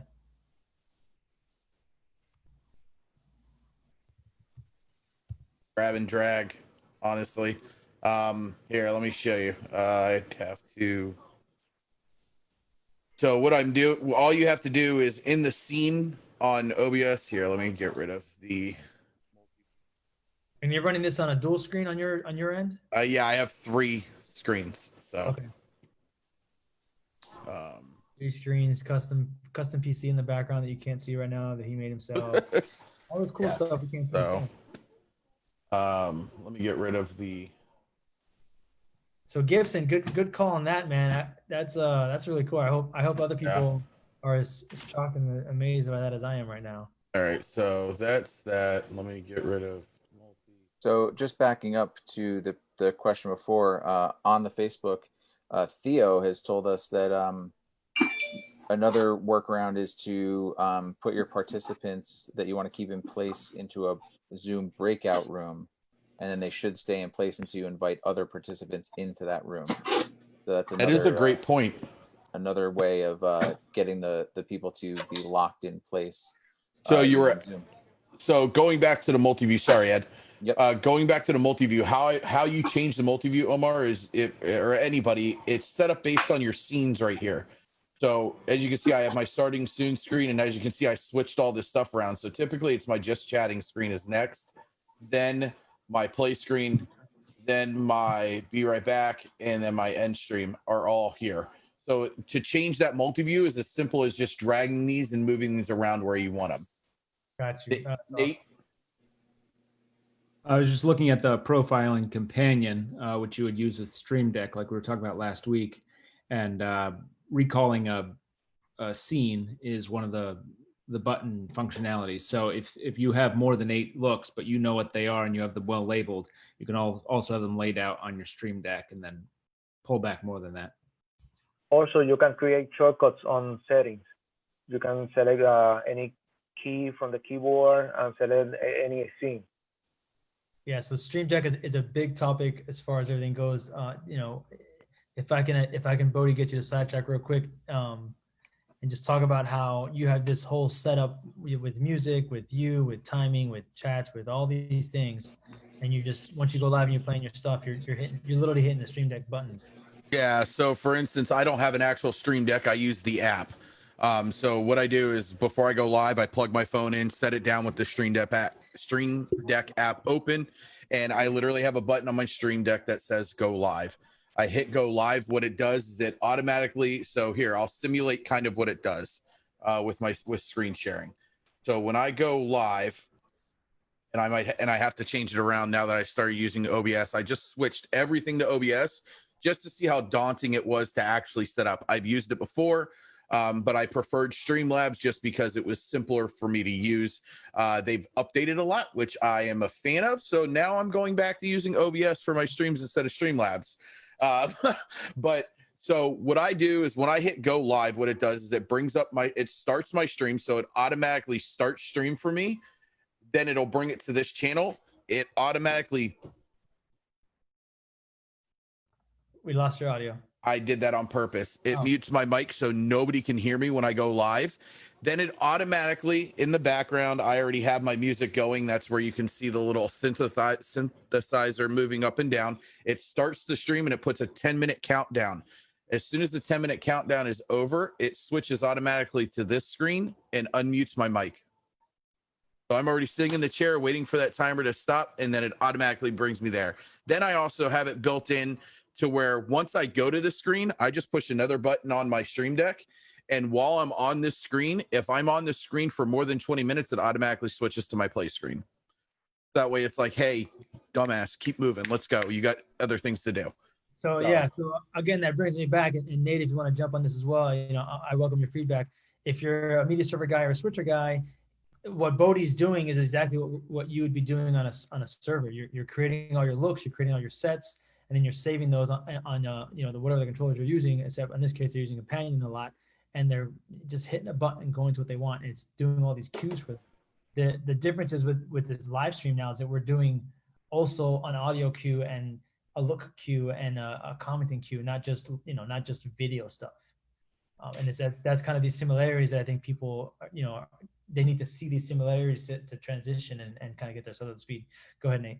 The live events were starting to go there, as you saw people bring Stream Decks into the environment. People were hooking into the routers and offering that they could start to control, you know, other pieces of equipment. And at least back then you had, back in the real world, you had 4 or 5 different techs running distinct areas of the room. Now that the room is one small little place, and probably it's you're unlikely to even have one other support staff with you, you do have to get used to plugging all those different things together and running your own, you know, you're like a radio DJ, the guy who's like running the ads, you know, taking the phone calls, and you're playing the music and doing interviews. It's all one person's production. Yeah, so I just want to keep moving forward. We got about 15 minutes ish left. We got a little more than that. So I want to jump back to Edward quick and see if we're also. I don't want to keep the Facebook guys waiting too much. I know they have more questions they've asked. Gibson, and that was a really, really good one. Thank you for showing me that. I was impressed by that. Hope you guys were as well. But let's just see if there's any more questions out there before we keep jumping on stuff. So we're pretty caught up with questions, but these guys in the chat are giving some good ideas. So we should all definitely look at the replay later in the Facebook chat. Nick and Theo are having a good discussion. Yes, they are. And actually, I think Theo was live testing something as we were talking about it. So nice, awesome, that's great. Man. We're that's what we're hoping for, is that people hear something here, it sparks an idea, and they go test it, and then they can report back, and then hopefully they'll join us in the room next week, because you want to be in the room where it happens, right? That's definitely that's the thing. So again, I've posted in the Facebook the number you guys need to text. So please send a text message with your name so you can get into next week's chat. We're going to be meeting Mondays at 7 p.m. We're going to open the room maybe about a half hour before, so we can just make sure everybody's got video and stuff. But you'll get all that information if you send the text. So we'll update that to everybody. Yeah, if anybody has anything they want to talk about that we discussed today, or if there's even something that's maybe off topic, we could always tackle something. You know, at this point, we'll chat while we have about 15 minutes left and see what we hear. I don't think we've heard from Robert today at all. So Scott had his hand up, so let's go Scott, Robert, I saw Andreas, and then Joe. Thank you, Ed. So guys, this is something I learned from the streaming gurus out at OP. The whoever police are cracking down and doing what they call DCAs. So watch your streams, boys. Make sure you're not playing copyrighted music because they're all over that, even on Twitch. So if you are doing a client stream and you start playing copyrighted music, don't be surprised your stream gets shut down. Don't lose your revenue because you're playing stuff. Now, also something I learned in a podcast was you got to be very careful with this music that you purchase that supposedly is royalty free, like computer generated or artist generated stuff that they sell to you. For example, one of the biggest issues happening right now is, let's say that I go onto a website that has this music that you can purchase and supposedly you have all the rights to it. Well, if Omar purchased it and he's a syndicated big time dude playing this music, they could inadvertently shut you down if you have the same music that you purchased. So highly recommend that if you are going to play any type of music, make it yourself through GarageBand. You know, avoid that opportunity, especially when you're trying to generate revenue for yourself and your client, because the last thing you need is your stream to be shut down when your client is trying to make money. Thank you. Go on Fiverr, pay someone to make your music for you, you know. Then it's a work for hire, and they don't have rights to it once you've made the transaction. So exactly, that's a very good point, Ed. Is have somebody generate it for you, and this way it's unique, and you're less likely to have some type of shutdown because of that. Good idea, Ed. Thank you. There are some out there. Sorry for jumping over somebody. There are some out there though, like Monster Cat. Monster Cat is on Spotify. It literally, if you go to monstercat.com and you look through their like thing, it states if you get DMCA struck, take it to them. Their lawyers will fight it for you. What it's worth, the fact that you're shut down for a little bit, you're whatever. But the fact that it is royalty-free music, that they will fight on your behalf to uncopyright strike you and pay any legal fees that possibly come from that. In Facebook land, Gibson has shared that they're even flagging your own personal music. I guess he's had some experience getting shut down for something he created. So who knows? Maybe they just want to shut every music down. You know, maybe it's sequence or something. I saw. So, anyways, Robert, you were up next. All right. Hey, I was going to ask you guys about hardware encoders. Is anyone using hardware encoders other than instead of OBS, or maybe in combination of OBS? So I've used the Elgato Stream Deck. I've experimented with it. I was impressed by it for what it is. That's the only real experience I had with that. I think Scott just got something in today that he was using that was, I don't know if it worked with OBS yet, but it was impressive. We kind of talked about it for a little bit just today while I was working on our stage. So yeah, he's showing it to you guys right now if you can see it. I'll let Scott run with it because he's the one that demoed it out and kind of showed it to us and showed how it works. Omar, do I have the ability to share my screen? I can show it better. Yes, you do. Okay, stand by, guys. I'm gonna throw this on you. Before I tell you the bad news. Okay, there we go. I don't know. Can you guys see my my cursor and this here? Yes, sir. Yep. Okay, take a look at this. You know, I do streaming for my Florida baseball ranch where my son trains. And I've been trying to get a hold of a cam leak and they are just ridiculously priced and they're not available. So I found this thing that where my cursor is right here. I don't know if can you guys see it okay? Yep. Yeah. Okay. So see the price? Go ahead and try to find an Elgato for that price. I dare you. They're not available, and they're roughly $300 now. They went from $129 to $300. And believe it or not, it works. I tested it today with a Canon EOS or EOS 5 or E5 or M5. I'm sorry, M5, and it worked beautifully. And it comes with this. I don't know if you can see this, but this is I don't know if there's a way to highlight. That's the bad news. I just get ready to show you. Evidently, I got the last one. But you might want to put that thing in your radar if you're looking to add cameras. It does work. And it has a little adapter. It's a USB adapter because what I noticed when I plug this into my Mac here, my HDMI port's right next to it. I can't get my HDMI in there because it's too wide. But if you take this adapter, put it in the USB port, and then connect the adapter to the USB, you can extend it out, and you have no issues using your HDMI port. But I thought it was a cool little find, and it really helped me with my client, because we want to do and this is through Ed's suggestion, is I do a simultaneous live record on top of my Zoom stream, and then we break up the live record, and I put it into segments, cut it up on Final Cut Pro, and then the attendees can go back and review all of the segments. So what I'm doing now is I'm recording through a DSLR through this device here into the MacBook Pro via OBS, and then doing a local record to a T5 Samsung SSD 500 megabyte, and then I go back and cut it up and put it on Google so the attendees can review it. But you might want to figure out a way to put some type of alert on there when that comes back. If you need something like this is by far the best deal I've found. But as you learn, when I go to buy it again, currently unavailable. Thank you, Omar. Appreciate it. Let's one thing to note though, Scott, that's really more of a capture card than an encoder.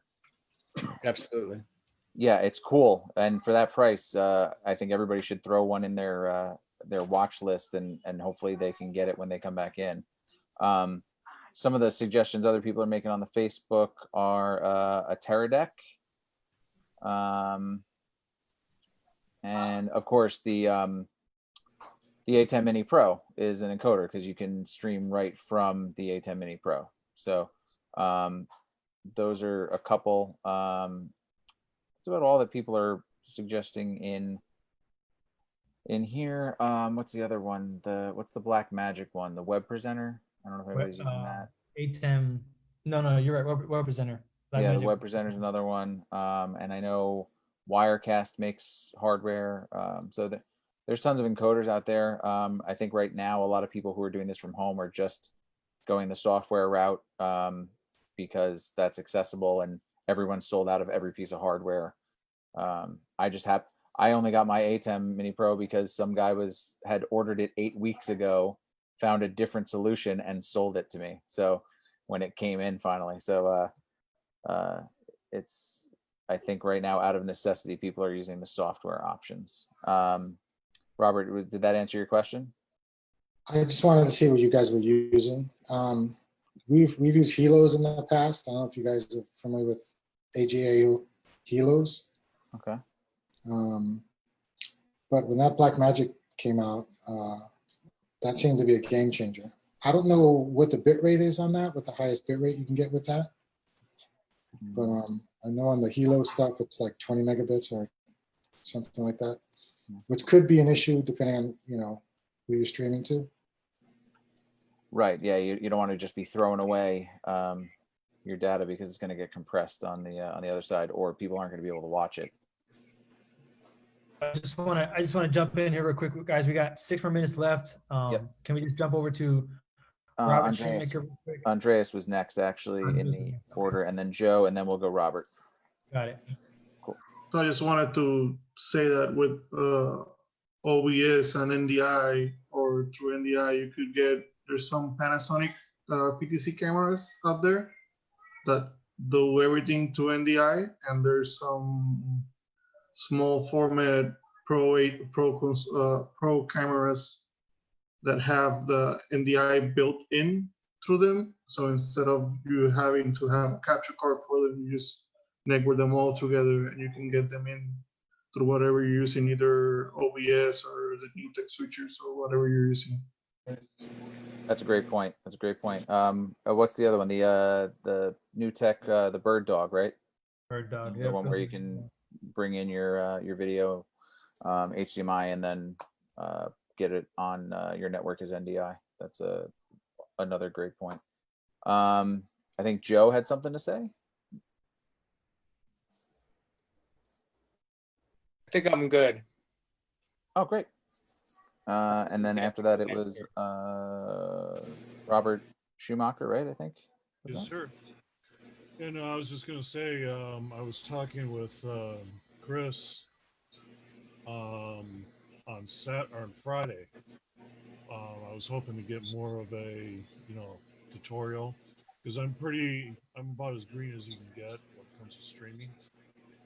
And this session today was excellent, because now I got a better idea of what to do, where to go, and how to play with the buttons and all that stuff. So I think today's session was great. It's very Great. helpful.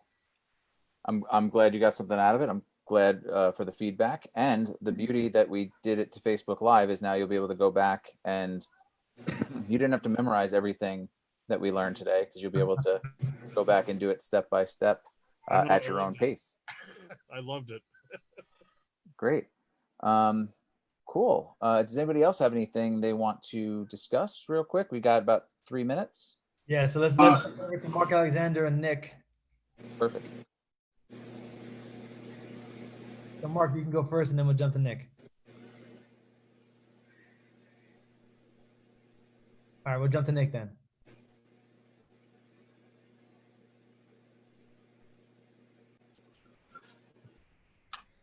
I don't hate nobody, but hey, I was gonna say that to Scott, that device that you were showing us on Amazon, they have it on B&H as well, if anyone's looking for it. That's great, Henry. That's good. I hope you guys jump on that and get it. Mine's for sale for $1,000 if you like it. If you want $1,000 in food stamps, I'll give it to you, no problem. I'll take anything right now, bro. Oh, Monopoly money. Nick, real quick, Nick. Yeah, any feedback? No, it's just good to be a part of it. I wasn't here for some of the other talks that got a little deeper into the Stream Deck and stuff. I wish I was. I used a lot of Stream Deck to control a lot of different stuff, even when it came down to the domes and stuff for using like a backup, just as like router control, like push, release, switch over to a backup dome just to have a redundancy. But yeah, other than that, it was good to be a part. So let's do real quick. We got 2 minutes left on the clock. Let's jump to Scott real quick. Scott, you got a little thing you want to do a shout out for, and then we'll have Ed close us out. Fair enough. Thank you, Omar. I just want to say to Ed and Omar and Christopher, absolutely freaking fantastic. Really proud of you guys. This thing is, you're taking it to the next level in only 3 productions. And as we were talking about last night, is we're learning from everyone else's mistakes, and we're trying not to make the same ones. So I hope all of you enjoyed this. And there's going to be a few changes going on. I want to make you guys aware of is the GDN is going to be really focusing on opening up to worldwide. I believe the concept is very good, and we're starting to get a lot of people from outside the AV industry who are very interested in the growth and development that we are providing, and it's very exciting. So what we're getting ready to do is we're really going to push more of the technical stuff right over to this particular chat, AV Tech Talks. So I highly encourage you to realign your focus with Omar, Ed, and Chris, because they're going to take you to the next level. Now I'm saying you can still show up for the AV Talks, which is going to, by the way, I'm going to change the name, because I'm realizing that the opportunities that myself, Joe Martin, Omar, Ed, as well as we got Mark down there somewhere. What we talk about a lot more about the personal skills and the life skills and the entrepreneurial skills is valuable to not only in the AV industry, but to other industries. And by bringing more of a wide variety of people into it, it can create a lot more opportunities and learnings for us all. In fact, I believe Nat and I need to talk, because he's got an excellent topic that he wants to bring. Yeah, you didn't know I knew that, did you? That he wants to bring to the table at AV Talk. So when we get done that, let's chat, if you don't mind staying on for a little bit. Now, also, guys, how many of you, by raise of hand, know Ford Casimir? Okay, so those of you that know him, he passed away recently. He was part of our GDN membership. Absolutely outstanding young man. and everybody loves this guy. So one of the things that we've done this Saturday at OPAB and WJRR 101.1, we are broadcasting the first live festival. And I know you say, oh, no, that's not true. Yes, it is true, because all other festivals were pre-recorded, we found out. Ours will be actually live on the WJRR's Facebook page. There will be 2 virtual stages. Omar will be our camera director. Joe will be our master stage manager, running 2 stages simultaneously. Henry will be eating lobster in the Keys or somewhere. And let's see who else is with us. Nick is one of our handheld operators. So, and then we have Christopher, who's actually going to do something very special. Not only is he going to help run stream for this, but he's going to do something special I'm ready to talk to you about.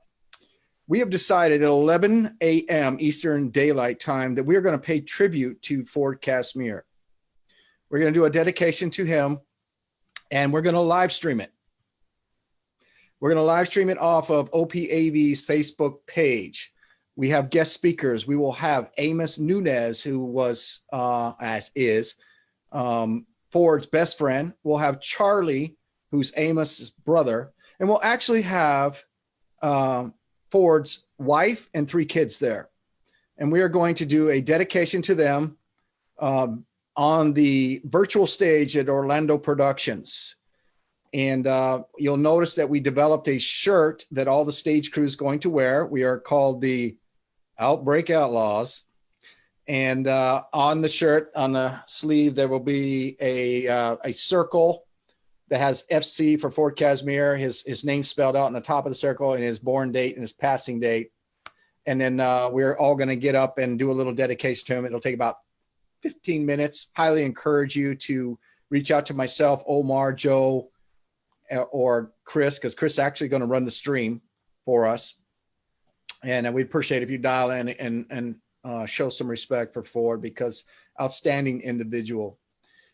Now, also what's getting ready to go down is I've been off and on today because I've been talking with CEOs and band leaders and stuff of that nature about this whole virtual concert thing. If you haven't figured out by now, this is starting to be a hit. Had a conversation with what are they called? Country band. And they seem to be very interested. Oops, sorry, dude. Can't see what on my glasses. And we also have a couple of promoters that are going hard at it, trying to get us bands. And so you will be able to see our technical expertise put to work very soon on Fridays and Saturdays.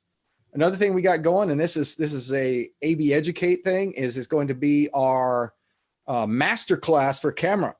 It's going to have some industry 30-year veterans who are going to teach this class. It'll be at Orlando Productions, and we're going to try our very best to stream that. So, if, Ed, I know you really want to be there. And like I keep saying, if you start walking now, you'll get there. But we're going to stream a master class for that. And then, Omar, are we going to do a master class for lighting, I believe, correct? Yeah, we're trying to facilitate that right now. Yes. Okay. So that's also coming. That's going to be, and Omar, you don't know this yet, but I got the blessing from the Godfathers of AV. The July 13th through the 17th is our window. And so I highly encourage you guys to pay attention to AV Educate. And I will also cross-post it on the GDN to make sure that you guys can join, even if you're not close by, join in. And then moving forward, what you're going to see is we're going to put a lot of focus on training, and it's going to come through the AV Educate side. Omar and I have partnered up. Those of you know me laugh when I sit here and I do this technical stuff because I just don't know it. But Omar is the genius, and he's partnered up with Ed and Christopher to bring you these opportunities. So basically, I'm going to kind of move my focus over to the growth and development side of your personal branding, your business skills, your life skills, anything I can do to help you with the other side of your business. And then Omar is really going to push hard on the technical side in hopes that together as one unit, GDN and AV Educate, that we can help make more well-rounded technicians when we come back. Because as you well know, when we come back, it's not going to be normal for a while. And those who are the Swiss Army knives that have all the technical skills as well as the people skills and business skills are the ones that are going to be in demand. Right below me is Joe Martin. He's one of our coaches there. And let's see what else we have on the coaching staff. One day we're going to make Henry a coach. That's right. Henry, you want to be a coach? Yeah, look at him. Look at his eyes get big. But so anyways, guys, I appreciate the opportunity to be here. And again, I'm really proud of Omar, Ed, and Chris for kicking ass. You know, that's my thing, right? Kicking ass on this and taking this to the next level. Guys, I think this is going to be awesome. So thank you for the opportunity to speak, Omar. No, thank you for being here, man. I appreciate it. And a lot of the shout outs and everything else with the GDN and with Ford we got going on. That's awesome. You know, I didn't know we were talking about that. But anyways, like I said, you know, big shout out to Chris over here for helping us out with everything. Well, he's gonna be here with us next week. And like I said, I'm gonna let Ed close us out here to kind of round it off. I know we're already 6 minutes over, so Ed, take over. Great. Well, thank you all who joined us on Facebook. First of all, thank you very much. This was the first one. It's going to be, excuse me, a learning process that's going to evolve. So, you know, please feel free to send us some feedback and check the chat. I put the number that you can text if you want to be part of the panel. I want to thank Chris, Omar, Joe, Nat, Ori, Andreas, Scott, Guillermo, Robert, Nick, Mark, Henry, and Robert. That's the order you guys show up on my screen. I don't know what order everybody else has them. For participating. And we will see you guys next Monday, 7 p.m. Eastern time. And thank you very much. I'm going to close it out of Facebook land. You guys have a good night.